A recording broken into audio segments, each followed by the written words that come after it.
The 2024-2025 season will be massive for Kaapo Kakko to see whether or not he can truly develop into a top 6 caliber forward. At this point, it's kind of seeming like he's probably going to be more like a kind of middle 6 guy, but there is still a possibility with him still only being 23 years old that he could possibly end up still developing and continuing to grow into a true top 6 caliber guy. So in today's video, we're going to talk about kind of Kaapo Kakko, the rumors we've kind of heard this offseason involving a possible trade, whether or not we should look at that possibly actually happening, and also what we could expect and kind of hope for from Kakko. But let's get right into it here, starting off with what his deal was that he signed this offseason. He ended up getting a one-year deal worth $2.4 million. Not too bad there. I think that's a pretty fair contract for both sides there. One-year deal, nice and short, and he will expire next offseason as a restricted free agent. So not bad there for the Rangers, still under team control. And next offseason, he is arbitration eligible as well, so that could make things a little interesting, kind of like what Ryan Lindgren did this year. They went to an arbiter there, so we'll see kind of what contract comes out there with Lindgren. So we could see kind of the same thing possibly happen with Kakko next season, depending on kind of what happens here, whether or not we see a trade happen or possibly, just obviously him re-signing with the team. We'll have to wait and see. That'll all happen next offseason. Next up here, before we carry on, I have a question for all you Rangers fans. Going forward into the future, what do you think is Kaapo Kakko's actual ceiling at the NHL level? Do you think he can be a point per game kind of guy, a 60 to 70 point guy, 40 to 50, 30 to 40, 20 to 30 even? What are your thoughts on kind of going forward with Kakko? What do you think his ceiling kind of points-wise is, or what do you think he can consistently get at the NHL level? I think he can consistently be a kind of, 35 to 45 point kind of guy. Something around there is what I think, ceiling-wise, he can definitely be consistently. Maybe he does have a couple seasons where he's looking at like 50 to 60 points, but I'm not quite sure we're going to consistently see 50 to 60 or even higher than that at the NHL level, going forward for multiple seasons. Sure, here or there he might get, 50, 60 point kind of season possibly, but I think kind of, going forward for a realistic kind of consistently what we can see out of Kakko offensively, I think it's something around the kind of 30 to 45 kind of mark at the very highest. But let me know your thoughts in the comment section down below. I'm really curious on what you all think. I don't think he's ever going to be that point per game kind of guy, like I said, or even that 50 plus kind of guy consistently, but being a 30 to 40 point kind of guy, something around there is definitely, I think, possible going forward somewhat consistently for Kakko. He still has great talent, but obviously, it's just been a little disappointing, especially this past season. We already have seen a 40-point season out of him back in 2022, 2023. So can we see that going forward? It is still possible, but we'll have to wait and see whether he truly does reach that kind of height. But taking a look now and carrying on here, we do have kind of a news kind of quote here from Vince Bricagliano, a very reliable New York Rangers kind of reporter. He ends up saying, quote, "Even more ice time could be available if Kakko is ultimately traded. But one source indicated the Blue Shirts weren't thrilled with the offers that came in around the draft." Talking about for Kakko, obviously, Bricagliano wrote, "Teams were trying to buy low on the former number 2 overall pick, with Drury rightly holding off unless someone ups the ante." And it makes a lot of sense there.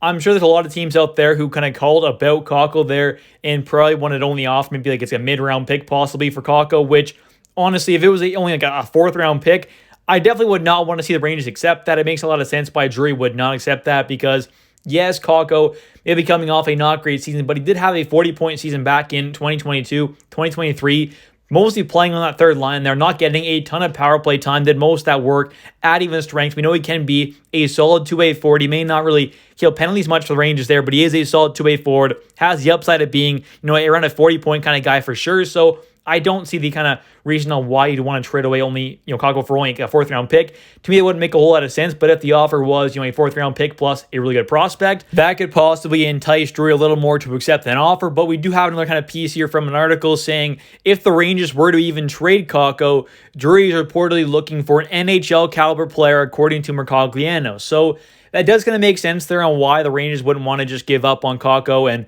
just get a prospect or pick back, which I understand that, but also, getting a mid-round pick back plus another pick possibly, or whether it is a good prospect in a pick or kind of whatever it is, whether it's a prospect or kind of pick-wise, I'm not against that because right now the Rangers have a solid, prospect pool, but definitely it's not a top-tier one, so adding in a kind of higher tier prospect and or a pick would not be the worst idea, or adding in multiple picks as well would not be a bad idea because, for the next, 3 seasons, Rangers have no second rounders. They're also missing a bunch of other later round picks as well. So adding in some more picks and or prospects would not be a bad idea for a guy like Kakko, but then you do possibly create a hole there. So and whether or not the Rangers kind of truly believe in a guy like Othmann to make a big impact, that could kind of affect things on what they do there. But it does kind of depend on what the offer actually is. And I would not be against as well, though. Maybe there is a guy like Kakko who could use kind of a change of scenery there. And maybe there is kind of another young player, maybe 25 years younger, maybe just a left-handed defenseman or kind of a kind of third line kind of center kind of guy, or a third line winger who we could possibly see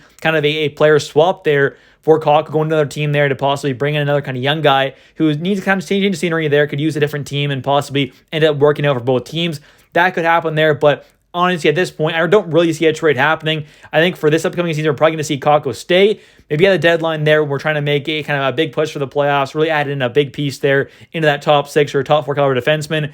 Maybe to open up some more cap space and just kind of add in some extra value. Maybe Kakko ends up getting traded. We'll have to wait and see kind of how he plays and what can happen at the deadline as well. And from what it seems like, a guy like Alexi Lafreniere ended up taking last offseason very seriously and really kind of worked on his overall skills and really kind of tried to get a whole lot better in his all-around game, which we definitely saw him do this past season, where he looked much more improved in pretty much every single area of his game. He looked a lot better going into last season from the previous season, so that was definitely a big plus. And I'm sure a lot of that was because of the work he did in the offseason. He worked on his skating ability and just all-around kind of game as well, which definitely looked a lot better. So hopefully we can see a guy like Kaapo Kakko hopefully take this offseason very seriously, work on his game, work on some of the areas that he definitely needs to improve in, like his, overall offensive game, shooting, passing, could definitely use a bit of work there. But also the big thing, kind of the main issue with Kakko is his skating ability. If he can become a better skater there with his size, for the most part, a bit of strength there as well, his good defensive game, if he can work on his, offense game there, get that a little better, but also work on his skating mainly, he could be a very solid, possibly second line guy, or at least, middle 6 forward at the NHL level for years and years to come. Hopefully we do see that big jump, though, this upcoming season. I'm not quite sure, obviously him getting that actual chance like a guy like Lafreniere did in that top 6 consistently. Maybe we do see him here and there, possibly play back alongside guys like Zibanejad and Kreider, which we have seen in the past.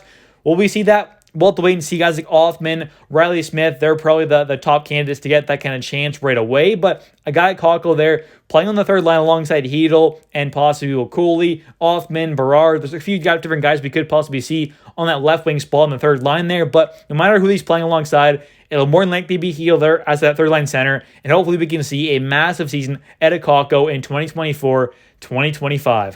Anyways, though, thank you so much for watching. If you have enjoyed this video and you are a New York Rangers fan, definitely hit that like and subscribe button for daily New York Rangers content. I post every single day and have been doing so for a very long time. So if you're a Rangers fan, there's no better place to be on YouTube for daily New York Rangers content, whether it's news, updates, just overall kind of talking to the team, give my thoughts on games, game recaps, game reactions, all that kind of stuff. Everything to do with New York Rangers, I talk about on this channel. So if you're a Rangers fan, this is the best place to be. Hit that like and subscribe button. And also, I love hearing your guys' comments as well. So definitely comment down below your thoughts on Kaapo Kakko. Let me know your thoughts, ideas on kind of what we could see from Kakko for this upcoming season. And also, do you want to see him traded away, which is still a possibility. Although I think it's unlikely this offseason, it is still possible. So we'll have to wait and see. Let me know your thoughts. I'll catch you in the next one. See ya.